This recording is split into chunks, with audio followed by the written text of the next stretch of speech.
Good morning students. आज हम first paper आरंभ करने जा रहे हैं और आपका फर्स्ट पेपर है आधुनिक भारत का इतिहास। इस पेपर का फर्स्ट टॉपिक है 18वीं शताब्दी के मध्य भारत, अर्थात 18वीं शताब्दी के मध्य भारत की राजनीतिक, आर्थिक, सामाजिक और सांस्कृतिक स्थिति कैसी थी।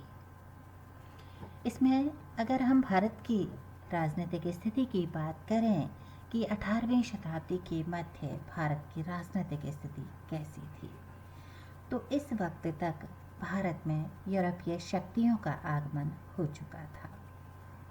भारत आने वाली यूरोपीय शक्तियों में प्रमुख थी डच, पुर्तगाली, अंग्रेज और फ्रांसीसी। इनमें सबसे पहले पुर्तगाली भारत आए।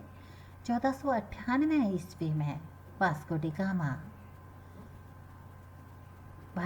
दक्षिणी भारत में कालीकट बंदरगाह पर पहुंचा। उसके पश्चात 1602 में डच ईस्ट इंडिया कंपनी की भारत के साथ व्यापार करने के उद्देश्य से स्थापना हुई।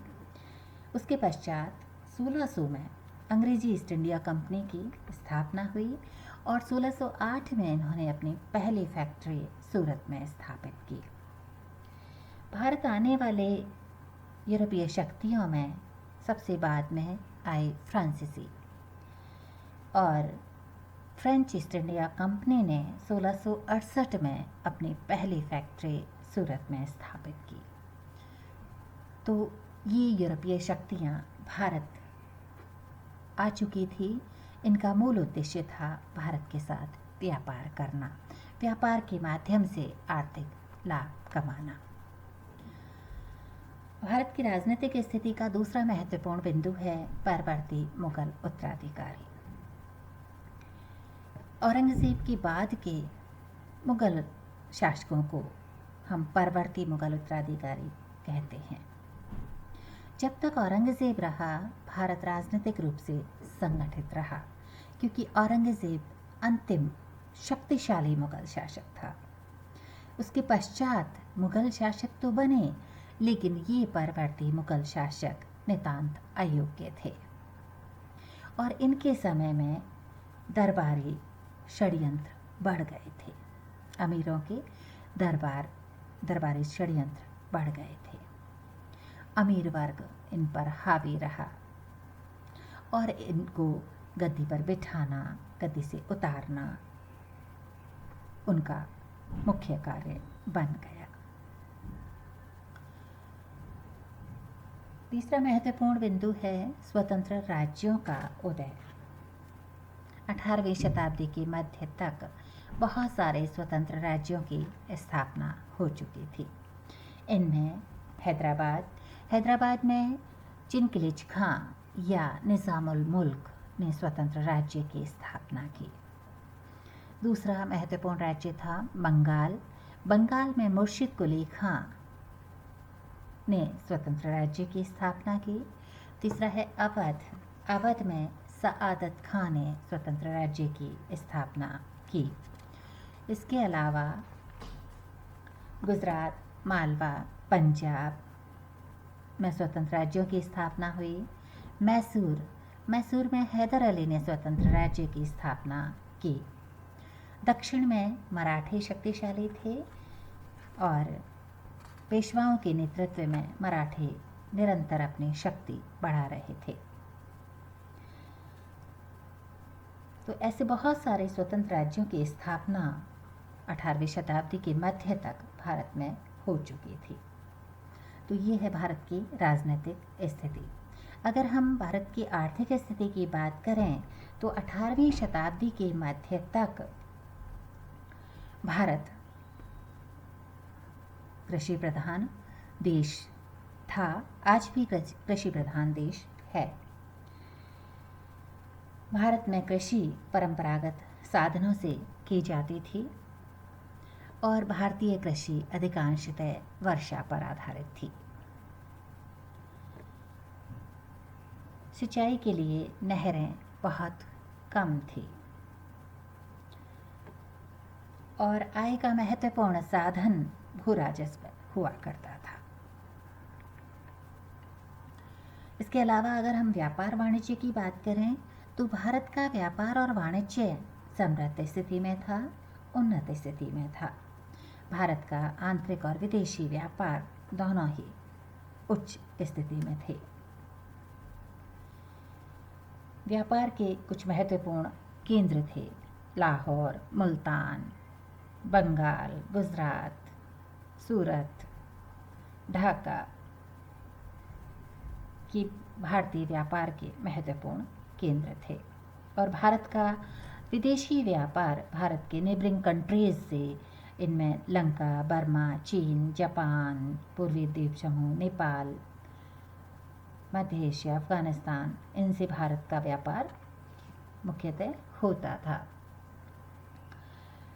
उद्योगों की अगर हम बात करें तो भारतीय उद्योग उन्नत स्थिति में थे।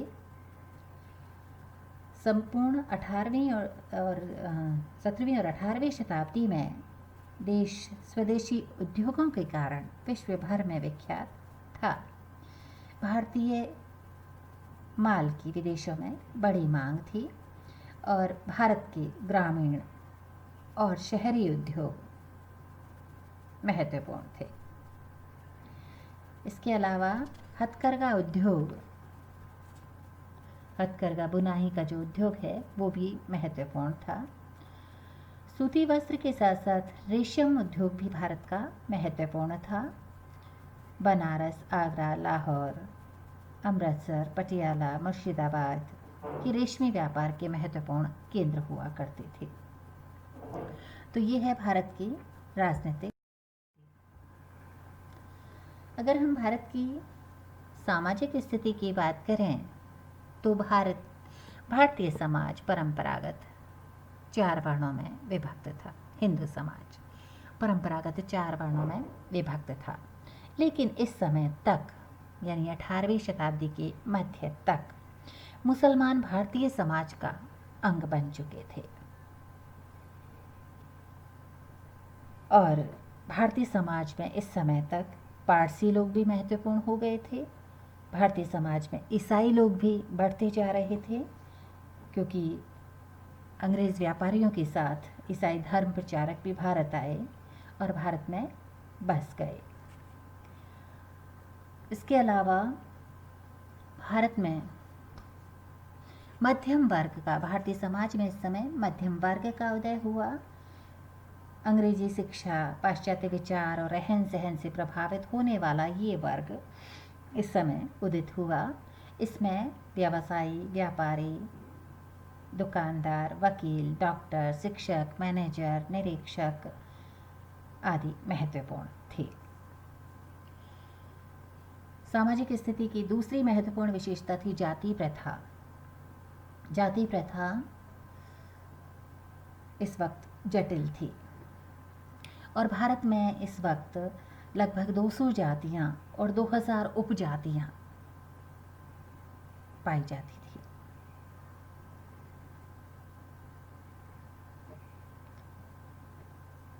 भारतीय समाज की ये जाति व्यवस्था बहुत जटिल और क्लिष्ट थी। इसके अलावा अगर हम स्त्रियों की स्थिति की बात करें, जो समाज का आधा हिस्सा होती हैं, तो इस समय स्त्रियों की स्थिति अच्छी नहीं थी। उनकी दशा अत्यंत शोचनीय थी। बहुत सारी कुरीतियाँ स्त्री समाज में मौजूद थी। इनमें बाल विवाह, पर्दा प्रथा, सती प्रथा, कन्यावध, दहेज प्रथा, देवदासी प्रथा आदि कुरीतियाँ भारतीय स्त्री समाज में मौजूद थी। यानी कन्याओं का विवाह अल्पायु में कर दिया जाता था। ये बाल विवाह का विशेष रूप था। इसके अलावा भारतीय स्त्री समाज में पर्दा प्रथा मौजूद थी, जो भारत में मुसलमानों के आगमन के बाद आरंभ हुई। सती प्रथा प्रचलित थी, यानी पति की मृत्यु के बाद उसकी पत्नी को सती होने के लिए बाध्य कर दिया जाता था। या तो वो स्वेच्छा से सती हो जाती थी, और अगर स्वेच्छा से नहीं होती थी तो उसको ज़बरदस्ती सती होने पर बाध्य कर दिया जाता था। ऐसे ही देवदासी प्रथा, यानी माता पिता अपनी मनोकामना पूर्ण होने के पश्चात अपनी कन्या को देवता को अर्पित कर देते थे। ये कन्या मंदिर के समारोह के विशेष अवसरों पर नृत्य और गायन का कार्य करती थी। तो ये कुरीतियाँ भारतीय समाज में मौजूद थी।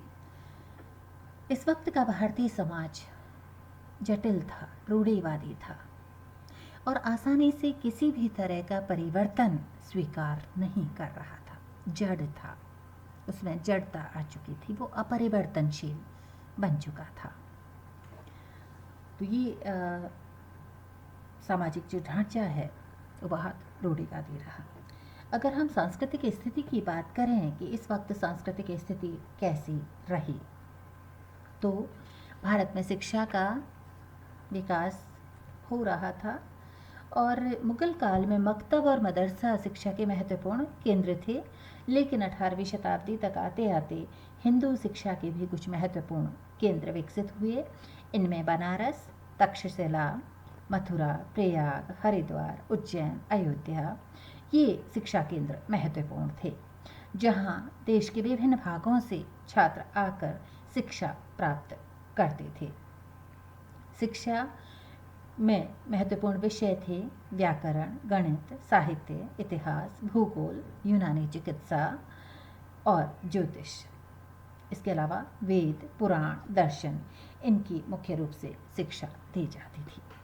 अगर हम कला की बात करें तो मुगल काल में मुगल शासकों के संरक्षण में विभिन्न कलाओं का विकास हुआ। अकबर, जहांगीर, शाहजहां के काल में चित्रकला और स्थापत्य कला का विकास हुआ। इन शासकों ने कला को समुचित संरक्षण प्रदान किया।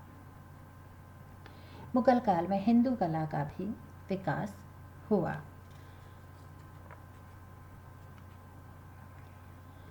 चित्रकला की भी महत्वपूर्ण प्रगति हुई।